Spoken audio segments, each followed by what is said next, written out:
Hello दोस्तों।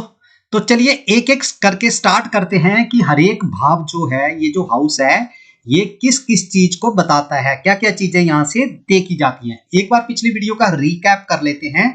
तो पिछली वीडियो में हमने सीखा था कि ये जो हाउसेज हैं, ये जो घर हैं, ये और जोडियक्स हैं जो हमारी राशियां बोलते हैं, प्लैनेट्स जो हमारे ग्रह हैं, और नक्षत्र, ये चार चीजें हैं जिसके बेस पे हम सारी की सारी एस्ट्रोलॉजिकल प्रेडिक्शंस जो हैं वो सारी करते हैं। इन्हीं चारों से सब कुछ कैलकुलेट होगा। बस ये चार चीजें आपने ध्यान में रखनी है, सारी कैलकुलेशन इन्हीं से होगी।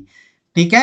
अब ये भाव क्या है, हमारे जीवन के किसी ना किसी चीज को रिप्रेजेंट करते हैं, मतलब बताते हैं हमारे जीवन के बारे में। ये भाव जो है बताते हैं, और ये जो भाव है ये फिक्स रहते हैं। तो किसी की भी लगन कुंडली हो, किसी के भी चार्ट हो, उसमें ये भाव जो है फिक्स है। जैसे ये पहला भाव रहेगा हर किसी के उसमें, चाहे यहाँ पे 2 नंबर की राशि आएगी तब भी ये भाव पहला ही रहेगा। राशि 2 नंबर की है, यहाँ पे मान लो 3 नंबर की राशि आ गई तो भी 3 नंबर का लगना हो गया ये, बट भाव जो है वो पहला ही है ये, और ये सेकंड है तो सेकंड ही है। इस तरह से ये चलते हैं और ऐसे करके यहाँ तक 12 भाव होते हैं। ठीक है। राशियां क्या करती हैं, राशियां इनको विशेषता प्रदान करती हैं। कैसे विशेषता प्रदान करती हैं, मान लो ये पहला भाव है हर किसी की कुंडली में, ये पहला भाव बताएगा आपकी फिजिकल अपीयरेंस को, आपकी लुक्स कैसी हैं, आपकी पर्सनैलिटी कैसी है, वो ये भाव बताएगा। अब राशि क्या करेगी, इसको विशेषता प्रदान करेगी, मतलब आपकी पर्सनैलिटी कैसी होगी ये कौन बताएगा, ये राशि बताएगी कि आप किस तरह की पर्सनैलिटी के बंदे होंगे। ठीक है। आपकी फिजिकल लुक कैसी होगी ये कौन बताएगा, राशि बताएगी। अगर यहाँ पे 1 नंबर की राशि आती है तो आपकी फिजिकल अपीयरेंस अलग होगी। 2 नंबर की राशि आती है तो आप अलग तरह के पर्सन होंगे। 3 नंबर की राशि आती है तो आप अलग तरह के पर्सन होंगे, इस तरह से। और प्लैनेट्स क्या करते हैं, ये जो राशियां हैं उसको वैल्यू एडिशन करते हैं, या भावों को जो है वैल्यू एडिशन करते हैं। इसकी वैल्यू को या तो बढ़ाते हैं या घटाते हैं प्लैनेट्स। अच्छा ग्रह होगा तो इसकी वैल्यू को बढ़ा देगा, और खराब ग्रह होगा तो इसकी वैल्यू को घटा देगा। नक्षत्र क्या करते हैं, नक्षत्र जो है डीप एनालिसिस है, किसी भी चीज का बारीकी से अध्ययन करना हो उसके लिए हम नक्षत्र को देखते हैं। तो चलिए एक एक करके हम समझते हैं कि कौन सा भाव किस चीज को बताता है। तो ये है पहला भाव, इसे हम फर्स्ट हाउस बोलते हैं। और ये फर्स्ट हाउस जो है आपकी कुंडली में, ये आपकी फिजिकल अपीयरेंस को बताता है, आपकी लुक्स को बताता है, आपकी पर्सनैलिटी को बताता है। मतलब एज ए पर्सन आप चीज क्या हो, आप किस तरह की पर्सनैलिटी हो, वो ये पहला भाव बताता है। फिर आते हैं सेकंड भाव पे। सेकंड भाव बताता है आपके परिवार के बारे में, आपकी फैमिली कैसी होगी, आपके संस्कार कैसे होंगे, आपके पास पैसा कितना होगा। ये जो है ना सारा इन्वेस्टेड पैसा है, ये आपके पास जो संपत्ति है जो भी, वो उसको बताता है। द्वितीय भाव आपकी वाणी को बताता है, मतलब आपका बोलचाल कैसा है, आपके संस्कार कैसे हैं, वो भी ये भाव बताता है। फिर आ जाते हैं तीसरे भाव पे। ये भाव जो है इसे हम सहज भाव भी बोलते हैं। ये आपके भाई बहनों, सिबलिंग्स जिन्हें बोलते हैं हम, उनके बारे में बताता है। आपकी डिटर्मिनेशन, आपकी हिम्मत कितनी है उसके बारे में बताता है ये भाव। आपकी छोटी यात्राओं के बारे में बताता है ये भाव। आपके पड़ोसियों के बारे में भी बताता है। भाव का मतलब होता है घर, ये आपके पड़ोसियों के बारे में बताता है। आपके कलीग्स, उनके बारे में बताता है। आपके कंपेनियन, स्कूल के जो दोस्त है, यार दोस्त, उनके बारे में बताता है। ठीक है। अब आ जाते हैं चौथे भाव पे। ये भाव जो है, ये चौथा भाव, इसे सुख भाव भी कहा जाता है। ये आपकी मदर के बारे में बताता है, आपकी प्रॉपर्टी कितनी है उसके बारे में बताता है। यहाँ पे ये पराक्रम लिखा हुआ है, ये गलत लिखा हुआ है, पराक्रम भाव ये है। ठीक है। यहाँ पे ये चौथा भाव जो आपकी माँ के बारे में बताएगा। आपको सुख पहुंचाने वाली जितनी भी चीजें होंगी उसके बारे में बताएगा। जैसे लग्जरी हो गई, वो सुख पहुंचाती है, वो भी यहाँ से देखते हैं।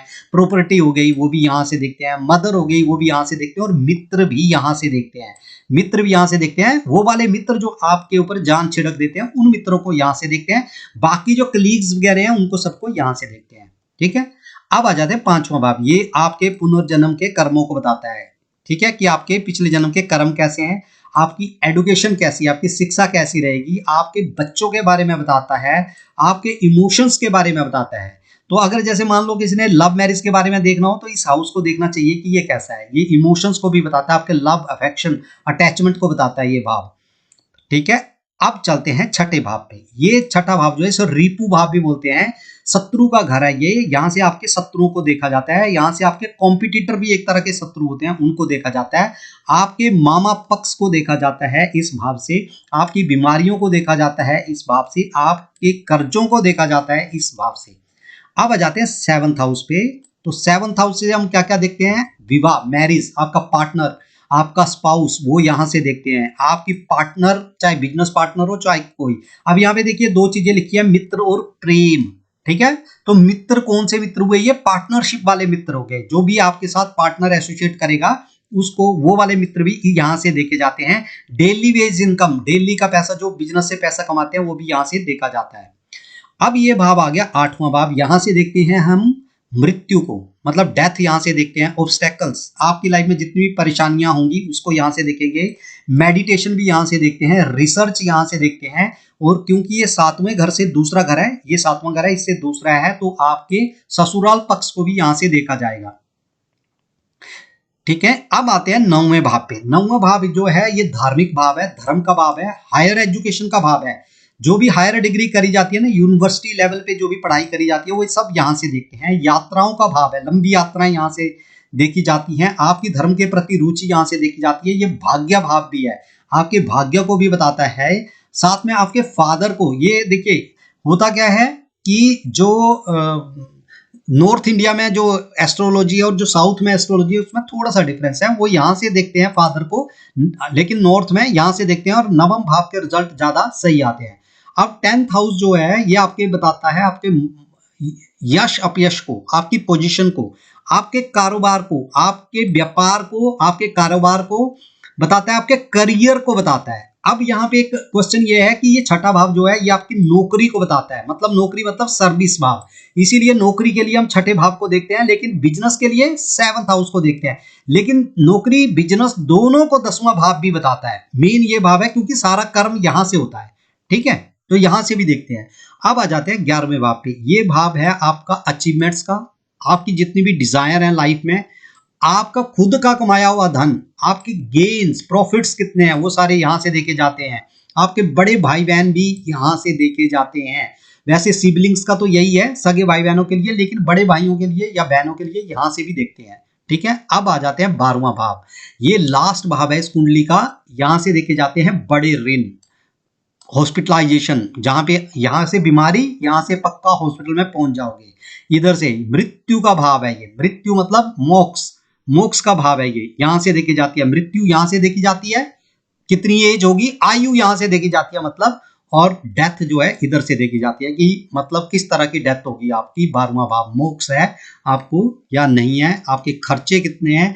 विदेश यात्रा भी यहां से देखी जाती है, फॉरेन सेटलमेंट, विदेशों में जो सेटलमेंट है वो भी यहां से देखा जाता है। तो ये सारी चीजें जो हैं ये हम लगन भाव से देखते हैं। अब थोड़ा सा मैं यहाँ पे आपको एक बड़ी अच्छी ट्रिक सिखाने वाला हूं उन लोगों के लिए जो वीडियो में लास्ट तक बने हैं। आज उनको एक बड़ी स्पेशल ट्रिक बताता हूं। देखिए, याद रखने का सबसे इजी तरीका, ठीक है।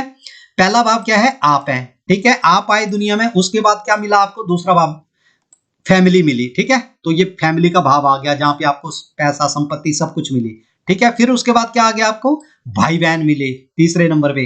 फिर भाई बहन मिले तो आपको सुख मिला, यहां से मतलब आप स्कूल जाने लगे, मित्र आ गए आपके, ठीक है। ये यहाँ पे प्राइमरी तक की एजुकेशन है, मित्र आ गए यहाँ पे आपके, ठीक है। फिर ये आ गया आपका पंचम भाव, थोड़ी बड़ी शिक्षा का, मतलब मिडिल क्लास या हायर सीनियर सेकेंडरी, उसका आ गया। जब आपने ये पढ़ाई कर ली फिर आप कंपटीशन में पहुंच गए, ठीक है। कंपटीशन में पहुंचे तो यहाँ पे शत्रु भी मिलेंगे, कॉम्पिटिटर भी मिलेंगे। जब आपने जॉब भी मिलेगी, और जब आपने जॉब मिल ली तो आपको वाइफ मिलेगी, पार्टनर मिलेगा, अपना पार्टनर मिलेगा तो उसकी फैमिली मिलेगी, यहां से उसकी फैमिली मिलेगी। तो यहां से क्या करोगे? धर्म कर्म के काम करोगे आप, आपको, ठीक है। परिवार बच्चों वाले हो गए आप उसके काम मिलोगे।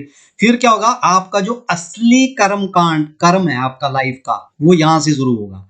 असली कर्म आपका पोजीशन, आपको समाज में किस पोजीशन पे देखा जाता है, क्या पोजीशन है, वो यहां से मिलेगी। कर्म आपका यहां से शुरू होगा। कर्म शुरू होगा तो आपकी डिजायर बनेगी, कुछ कमाओगे, लाभ होगा, कुछ प्रॉफिट और लॉस होगा, और प्रॉफिट होगा तो उसके बाद जो इनकम होगी उसका कंजम्पशन भी होगा, उसका खर्चा भी होगा। तो 12वें भाव से ये सबसे इजी ट्रिक है आपको याद रखने की, बिल्कुल सिस्टमैटिक है। ये उन लोगों के लिए था जिन्होंने वीडियो पूरी देखी है, ठीक है। एक चीज लास्ट में और बताना चाहता हूं वीडियो एंड करने से पहले, कि ये लगन है, इसको D1 चार्ट भी बोलते हैं।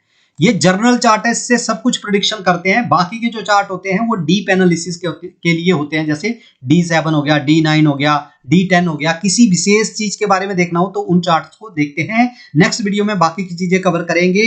वीडियो इंफॉर्मेटिव लगाओ तो चैनल को कर दीजिए सब्सक्राइब। एस्ट्रोलॉजी पामिस्ट्री सीखने के लिए चैनल से जुड़ जा। सारी वीडियो जो है सीक्वेंस में डालता जा रहा हूं, आपने प्लेलिस्ट में जाना है और वीडियो देखनी है। Thank you.